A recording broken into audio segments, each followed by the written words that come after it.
ya todas saben, ganó Donald Trump en Estados Unidos, fue paliza absoluta. Por algo se supieron tan rápido los resultados, por algo se aceptó tan rápido la derrota también, porque el resultado fue bastante abrumador. Dichos los números, no parece tanto, porque no estamos acostumbrados a ese sistema. Creo que Trump saca el 51% de los votos y Kamala Harris está en el 46% más o menos. Lo decís y qué sé yo, no suena a paliza. Siendo un sistema bipartidista, la verdad es que sí es una paliza. Lo es y sobre todo siendo que ganaron los republicanos, porque históricamente quien saca más votos es el Partido Demócrata. De hecho, chusmeaba un poco las elecciones posguerra mundial, o sea, estamos hablando de muchísimos años realmente. Solo hay 2 candidatos, o sea, Trump es el segundo candidato republicano que gana en cantidad de votos. El otro caso es George Bush después de que le tiren las Torres Gemelas. O sea, cuando tiene todo a favor como para ser votado, digamos, con la campaña. Esa sí es la campaña del miedo, viste que acá se dice mucho. Esa sí fue la campaña del miedo, en donde empieza, bueno, una ola de persecución al supuesto terrorismo y, bueno, una nueva etapa del mundo, sin duda, con la política hacia Medio Oriente. Tenemos muchísimo para hablar sobre el tema elecciones.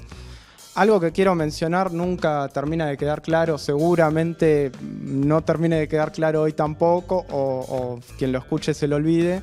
Estados Unidos no tiene un voto directo, no se elige al presidente de manera directa, sino que lo que votás son electores y esos electores votan al presidente. Es decir, cada estado vota una cierta cantidad de electores, esos electores votan al partido que termina gobernando.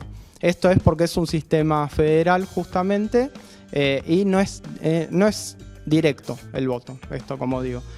Teniendo en cuenta eso, la cantidad de electores que sacó Donald Trump es 295 sobre 226 de Kamala Harris. Es decir, le saca 70 electores. Una banda. Ahí sí Montón. se nota un poco más la diferencia, ¿no? Estaba leyendo que decían acá que si votáramos con el sistema yanqui en las elecciones de acá hubiera ganado Unión por la Patria.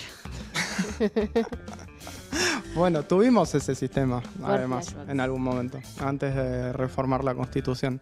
Tenemos el mapa electoral, que eso también muestra, digo, si vemos cómo salió en cada estado, también queda bastante claro que fue una paliza. Miren, ¿qué color les parece que es? Hay que jugar flashback todo esto. Sí, totalmente. Pero tipo un color violeta, yo Ay, no mal. recuerdo. Claro, Qué desgracia. totalmente. A mí algo que siempre me llama la atención es que el rojo es el del Partido Republicano, que uno diría es lo más... bueno, es Donald Trump. Sí. ni lo tengo que calificar. Y a la vez, bueno, históricamente es el comunismo, ¿no? Claro. Sí, Che, ¿y el Bordeaux? Dato curioso. ¿A qué? El Bordeaux es que no está cerrado Ah, el resultado. ok. Pero, es decir, en realidad eso es un rojo un poco más oscurecido. Así lo difunde. Está tornando rojo. Claro, es como ya ganó Trump, pero no está cerrado el resultado. Claro. Esa sería la lectura. En New York ganó Kamala. Sí, New York tiene un rechazo absoluto por Donald Trump. Un rechazo absoluto por los republicanos en general, más por Donald Trump, que igual llenó de torres la ciudad también. Bueno, tenemos bastante información sobre el tema, así que vamos a tratar de ordenarlo un poquito. Ganó no solo por paliza Donald Trump, sino que gana en ambas cámaras. Tiene mayoría en ambas cámaras, eso ya es una ventaja enorme. Tiene un clima de época que lo habilita a hacer muchas más cosas de las que hizo en su presidencia anterior. Recordemos que gobernó de 2016 a 2020 y perdió las elecciones. Lo digo porque también parece una máquina imparable que le gana a todo el mundo y la verdad que no, ya perdió una elección, perdió siendo presidente. Y bueno, es el primer candidato condenado que gana una elección en Estados Unidos. Wow. Lo cual es gracioso porque los seguidores de Milei ahora quieren imponer una ley de ficha limpia para que los condenados no puedan presentarse a elecciones. Si esa ley hubiese existido en Estados Unidos, Trump no podría ser presidente. Se suman las contradicciones que hay entre los que dicen que quieren hacer y... Dato curioso. Bueno, decía, Trump gana con amplia mayoría, gana con ambas cámaras, también tiene mayoría en la Corte Suprema. La Corte Suprema hay medio un acuerdo tácito entre republicanos y demócratas en donde cada uno nombra a un miembro de la Corte Suprema. Trump en su presidencia nombró a 3 y los 3 eran republicanos y los 3 eran personas muy cercanas a él. Desde ahí condicionó todo el sistema estadounidense y ahora es presidente él, así que vamos a ver qué pasa. Yo lo adelantaba en la introducción, tenemos el testimonio de un analista. Lamentablemente tampoco lo pudimos tener, hoy tuvimos muy mala suerte, pero ya vendrá a nuestros estudios como en otras ocasiones. Leandro Morgenfeld, él es un analista político, historiador, entre otras cosas, recién leíamos su currículum, ha hecho muchas cosas, está especializado en Estados Unidos. Le hicimos una pregunta muy básica, le tiramos un ladrillazo, ¿por qué ganó Donald Trump? ¿Qué explica la victoria de Donald Trump? Vamos a ver qué nos decía. Por supuesto, es multicausal, pero bueno, te voy a decir 2 o 3 ideas que a mí me parecen que pueden explicar. La primera es que Estados Unidos hace 40 años es una sociedad cada vez más desigual. Una cosa es la pobreza, otra cosa es el poder adquisitivo de los salarios, pero es una sociedad donde crece, pero ese crecimiento, ¿sí?, que incluso este año, en los últimos 2 años, fue mayor que en años recientes, en torno al 2-3% anual. Obviamente no son las tasas chinas, pero la economía está creciendo, ¿sí? Pero tiene una economía cada vez más desigual. Hoy el núcleo de los más ricos se apropian del doble o el triple del reparto de la riqueza generada que hace 40 años. Entonces, eso genera, ¿sí?, una creciente disconformidad.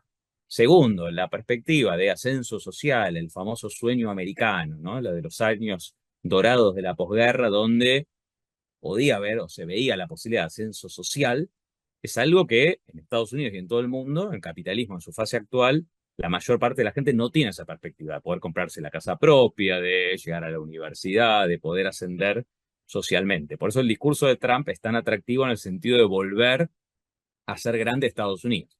Él construye una imagen de una edad dorada que no era tal, años 40, años 50, sobre todo, principios de los 60, y es volver a esa era dorada, ¿no? Y ese discurso tiene buena pregnancia. Lo tercero es que el Partido Demócrata, ¿sí?, desde que abrazó las ideas del neoliberalismo en los años 90 con los Clinton, dejó de ser el partido, a pesar de que los sindicatos igual lo apoyaban ahora a Kamala Harris, el partido que impulsaba, digamos, si se quiere, un estado de bienestar, una mejor distribución del ingreso, un aumento en los presupuestos de salud o educación. Ayer Bernie Sanders fue muy claro, que hizo campaña fuerte por Kamala Harris. Él dijo algo muy sencillo, publicó un texto un poco más largo en Twitter, pero dijo algo sencillo. Si el Partido Demócrata abandonó a la clase obrera, no nos debe sorprender que la clase obrera abandone al Partido Demócrata.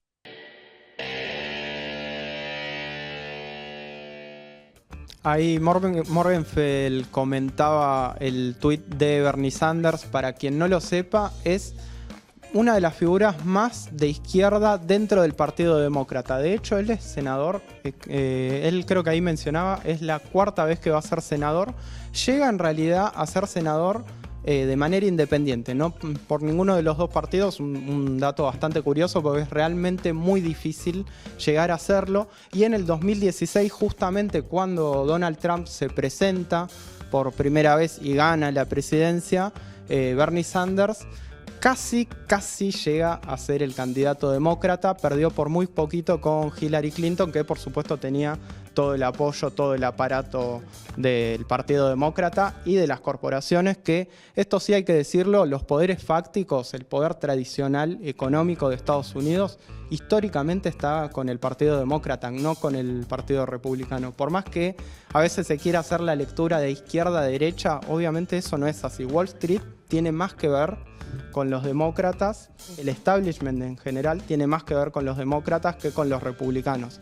Bueno, dato de color igual, lo que dice Bernie Sanders es: el Partido Demócrata se alejó de los trabajadores votaron otro partido. Claro. Básicamente esa es la lectura que hace el senador por Vermont, y me parecía ahí interesante hablar. Creo que algunas de las cosas que detalla Leandro son que se pueden extrapolar con la Argentina, ¿no? Digo, la crisis generalizada o la sensación de crisis generalizada que viene de hace un par de décadas, por lo menos 3 o 4 décadas, podemos decir desde la caída del muro de Berlín seguramente, en donde no vemos posibilidad de ascenso social, donde de repente hay cosas donde uno no sueña jubilarse con el mismo trabajo o cada vez ve más difícil tener un trabajo estable que le dé posibilidad de tener una buena vida o de crecer económicamente, o ni hablar, tema central en Argentina, en el mundo, tener una vivienda propia. Aspirar a tener una casa propia, crear una familia, tener un trabajo estable, digo, eso que era el sueño americano, que en realidad no es ni más ni menos que las sociedades de posguerra, está muerto. Está muerto en Estados Unidos, está muerto en Argentina, y eso en buena parte explica el descontento, explica el enojo. Sí, la fragmentación también. Ni hablar. Mucho más que la pandemia inclusive, viste que muchas veces se le echa la culpa. ¿Por qué creen ustedes que ganó Milei? Hablando en base a nada. ¿Milei o Trump? Yo iba a decir. El inconsciente. Bueno. Moreno se enojaría, Guillermo Moreno se enojaría. Uy, qué pregunta difícil. Los dos, si querés. Si querés responder los dos, responde los dos. Yo creo que, no tengo idea, honestamente. Por sentido común, no importa. Pero yo creo que por los discursos de odio que están avanzando, tipo, no solo en Argentina ni en Estados Unidos, sino en el mundo. Como que Trump es uno de los referentes de eso, entonces es como 2 más 2, 4. Pero bueno, no tengo idea. Claro. Lau, ¿tenés alguna? Sí, también, bueno, lo habíamos estado charlando hoy a la tarde, esto de que como que él plantó muy bien este discurso de proteccionismo en cuanto al trabajo, ¿no? Como esta cosa de volver al trabajo industrial, como en ese sentido habría, no sé, una clase trabajadora por lo menos masculina que en manos de un gobierno como el de Trump, según él, estarían como más cuidados, más protegidos. Va en la misma línea, claro. Hagamos América grande de nuevo. Claro. ¿No? Volvamos a esa época dorada en donde no estaba toda, que en realidad es falso porque le echa la culpa a los factores incorrectos. Es lo que dice, por ejemplo, no lo dice explícitamente, pero ese es el detrás de escena. Hoy está el feminismo y hoy vivís mal, básicamente. Claro. Ese sería el razonamiento, más o menos. Sí, cuando en realidad como que también el trabajo cambió porque cambió la tecnología. O sea, es lógico que no vamos a trabajar igual que antes y ahora el trabajo que antes hacían 50 personas ahora lo puede hacer una máquina. Ni Por hablar. decirlo de una manera como muy chiquita, ¿no? Sí, ni hablar. Hay estados que además se retraen, se van para atrás. Ganaron las corporaciones, en buena medida el discurso hegemónico, sobre todo en los últimos 30 años.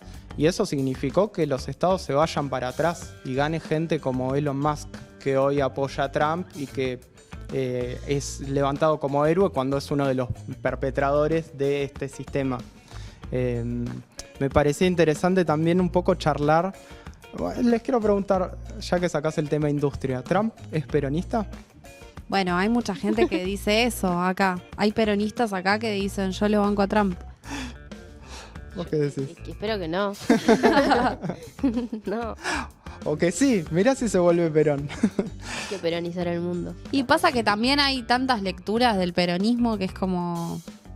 Es muy complejo. Mira, para mí hay algo interesante que es la lectura de la realidad política norteamericana con los lentes argentinos. A mí me molesta cuando leen la Argentina desde otro lugar, que nos dicen el peronismo es fascista, por ejemplo. El peronismo es igual al nazismo, porque lo leen con una mirada europea, digamos, no hay mucho análisis, no hay análisis en contexto. Creo que hacerlo al revés está mal también. O sea, querer leer la realidad norteamericana con nuestros lentes está mal. Vieron que también estaba mucho esa discusión de Kamala progresista o del Partido Demócrata, que históricamente es visto como un poco más bueno. Tiene mejores modales en general, es cierto, pero no lo hace más bueno. Y también está del otro lado esto. Existe gente que queriendo tapar el sol con una mano, dice, iba a decir de vuelta a Milei, dice Trump es peronista. Cuando, bueno, digo, es el aliado de Milei. Mira, en vez de desarrollar yo el argumento, y de última después le pego porque claramente tengo una postura sobre el tema, el principal quizás impulsor de esta idea del Trump peronista se llama Guillermo Moreno, fue secretario de Comercio del gobierno de Cristina y 2 años de Néstor, si no me equivoco. A partir de ese cargo, que no es tan relevante tampoco, el tipo es el que mide el peronismo en cualquier persona, en cualquier sistema, en cualquier modelo, en todo, porque tiene el peronómetro. Según él, Trump es peronista, compartió escenario con Leandro Morgenfeld en Duro de Domar, justamente el martes, así que discutieron sobre el tema. Y la verdad no le había preguntado directamente por ese tema, pero terminó saliendo con Leandro, así que vamos a ver un fragmentito también de lo que charlábamos con él. Guillermo Moreno estaba muy contento por el triunfo de Trump, decía que es lo mejor que le podía pasar al mundo y a la Argentina, porque Trump es peronista o dice que hay que reindustrializar Estados Unidos como el peronismo, entonces esto iba a provocar que rápidamente cuando caiga Milei pasado mañana, el peronismo vuelva al poder y abandonemos a China, nos alineemos con Estados Unidos y nos reindustrializamos, ¿no? Lo digo así un poco esquemáticamente, pero más o menos es lo que viene planteando. Y el debate me parece que es interesante porque dentro del campo nacional y popular hay algunos compañeros, personas que ascriben esas ideas. Tiene 2 grandes problemas. El primer problema es, como decíamos ahí, confundir lo que es una política, una orientación nacionalista en un país imperialista que una política nacionalista en un país antiimperialista.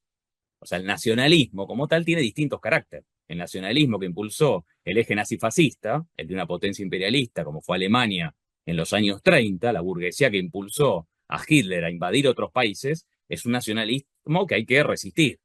Los nacionalismos, ¿sí?, que enfrentan la avanzada imperialista, ya sea en América Latina, que tuvimos muchos ejemplos en la historia, descolonizadores en Asia y África, es un nacionalismo con un contenido antiimperialista. Entonces no son los mismos, los 2 son nacionalismos, pero se enfrentan justamente. Perón, que es ahí lo que discutíamos un poco, la tercera posición, era un nacionalismo que enfrentaba a las potencias que había en disputa en ese momento. Entonces Trump lo que hace es defender a las grandes corporaciones.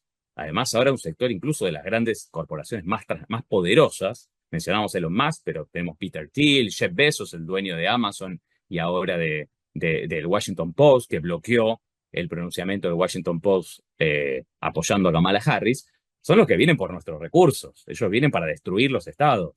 Ustedes se acuerdan cuando se produjo el golpe del 2019 contra Evo Morales, él hizo un famoso tuit donde dijo, tenemos que apoyar el golpe de Estado, hay que sacarlo al presidente y quedarnos con el litio de Bolivia. Bueno, esa es la orientación. Lo dice más brutalmente Elon Musk, lo dice no tan sutilmente, bastante directamente Laura Richardson, la jefa del Comando Sur, durante un gobierno demócrata. Bueno, ahora va a haber una ofensiva muy fuerte, ¿sí?, para subordinar a los gobiernos, a los movimientos populares y quedarse con nuestros recursos. O sea, el proteccionismo de ellos, que Estados Unidos con la Argentina, esto es mi tema de investigación, mi tema de tesis doctoral, siempre fue proteccionista, de la lana 1866, las carnes en los años 20, después los limones, el biodiesel, el acero, o sea, es hiperproteccionista Estados Unidos, ¿sí? Obviamente ese proteccionismo afecta a países como la Argentina. Suponer que una política como Trump nos va a industrializar, me parece que no entiende nada. O sea, el proteccionismo de los países imperialistas, ¿sí?, o la industrialización de ellos va en detrimento de la nuestra, no es que va todo de la mano. Y por eso yo creo, además hay una cosa obvia, ¿no? Él dice, no, Milei no tiene nada que ver con Trump. Trump, ¿sí?, hace actos con Milei, lo va a recibir a Milei. Milei va a ser el primer presidente de la historia que debería chuparle las medias el día que asuma Trump. Nunca un presidente argentino, nunca, de todos los que hubo, de todos los tipos, fue a la asunción de un presidente norteamericano. El nivel de sumisión que hay en Estados Unidos es total. Y si Elon Musk está hablando con Milei, y si Trump habla con Milei, se saca fotos, se apoyan, bueno, más allá de lo que diga Guillermo Moreno, es claro ese alineamiento y como eso va a ir una agenda antiderecha.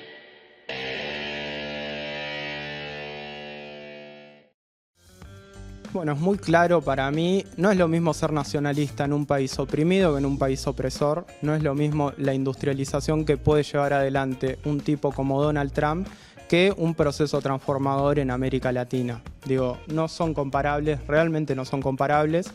Me parece que para otra discusión queda qué tiene que ver Milei con Trump, por ejemplo, porque sabemos, digo, uno es libertario, entre comillas, digo, porque es relativo. Existe libertarios de izquierda, por ejemplo, pero no nos vamos a meter ahí. Y por el otro lado, Trump es hiper mega proteccionista. Entonces, ¿qué tiene que ver uno con el otro? Bueno, qué sé yo. Es la historia de la subordinación que América Latina tiene con Estados Unidos. No me quiero extender demasiado. Quería leer un comentario ahí en YouTube que me pareció, me llamó la atención, que dice: Cuba no tiene luz. Eso es lo más interesante. Y me parece que está bien mencionarlo también, que Cuba, que venimos hablando, vive un bloqueo desde hace 60 años perpetrado por Estados Unidos. Está con problemas importantes de apagones. Sabemos lo que eso genera en la vida cotidiana, pero también en la posibilidad de desarrollo de un país.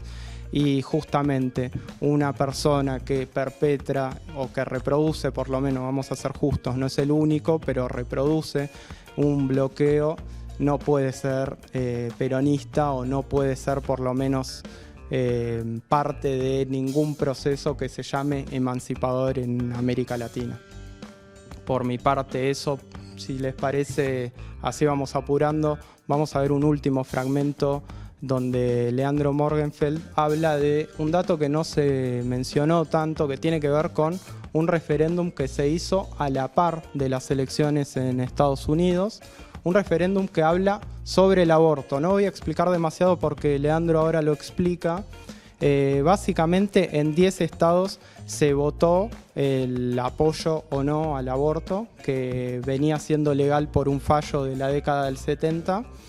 En los 10 estados gana el apoyo al aborto, y en todos los estados saca más votos de los que obtiene Kamala Harris, la candidata demócrata. Vamos a ver qué nos decía Leandro. En Estados Unidos, el derecho al aborto no estaba garantizado por una ley como acá, sino por un fallo de la Corte Suprema de 1973, que sentó como jurisprudencia que, más allá de lo que diga cada estado, en los 50 estados el derecho al aborto es un derecho federal, y Trump metió 3 jueces de la Corte en su primera presidencia antiaborto. Esa Corte antiaborto, antiderechos, hizo un fallo en el 2022, hace 2 años y pico, que es que derogó el fallo de 1973. Y ahí los estados conservadores empezaron a avanzar con legislación contra el derecho al aborto. En las elecciones legislativas del 2022, al Partido Demócrata le fue mejor de lo que parecía, ¿sí? Porque hizo con la movilización, sobre todo de las mujeres, y de la necesidad de garantizar el derecho al aborto, un elemento muy fuerte de movilización de campaña. Ahora intentaron hacer lo mismo, ¿sí? Es decir, una narrativa que no iba a los problemas socioeconómicos de la sociedad, porque no presentaba un gran plan económico Kamala Harris, sino que iba al tema de defensa de la democracia y Trump como amenaza fascista, un discurso que ya había funcionado mal en el 2016, lo había hecho Hillary Clinton y volvió a funcionar mal.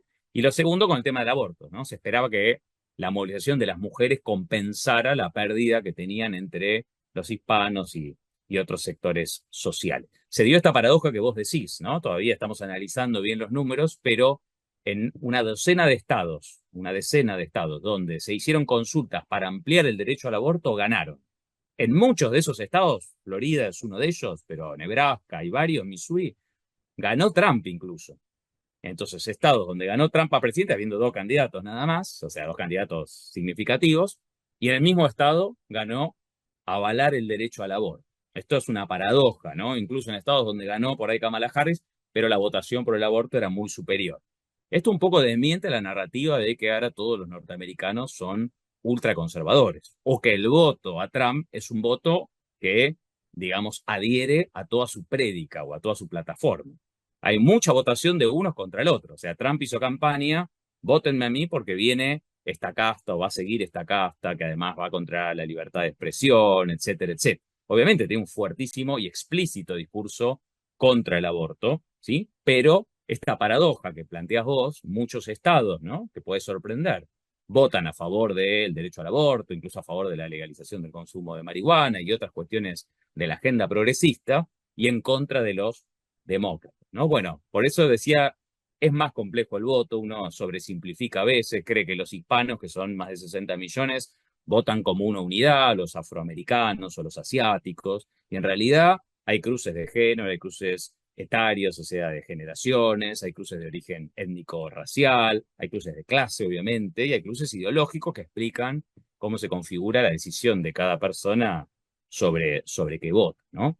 Bueno, de todas maneras hay muchísima incertidumbre porque esta suma del poder que tiene Trump le da condiciones para avanzar en una agenda ultraconservadora. Su candidato a vicepresidente, que ahora va a ser vicepresidente, J.D. Vance, ¿no?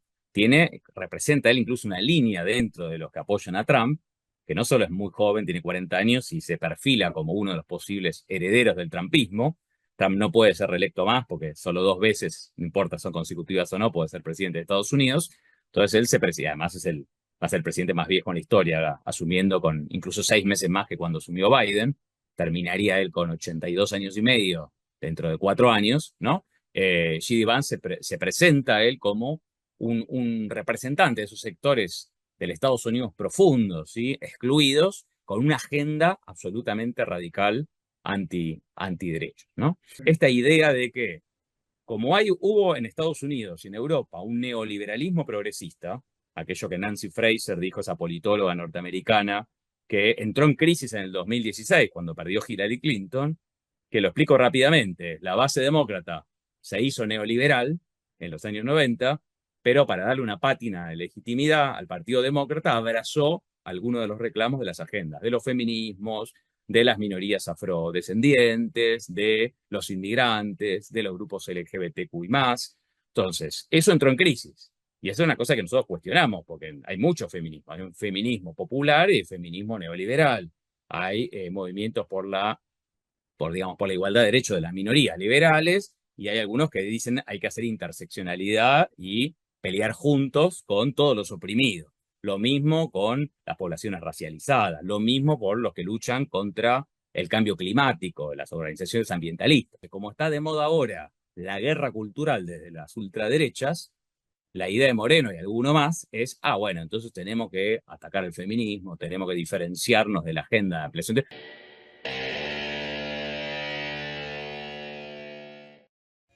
Bueno, ahí va el último fragmento de la entrevista con Leandro Morgenfeld.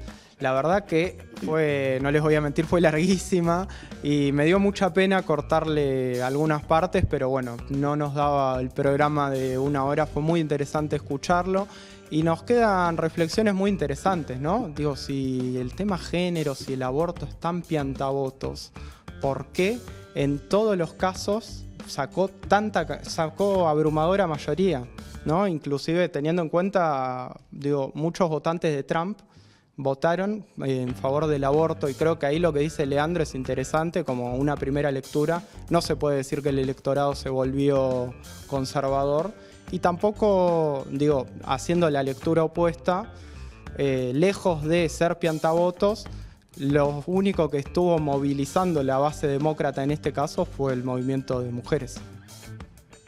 Sí.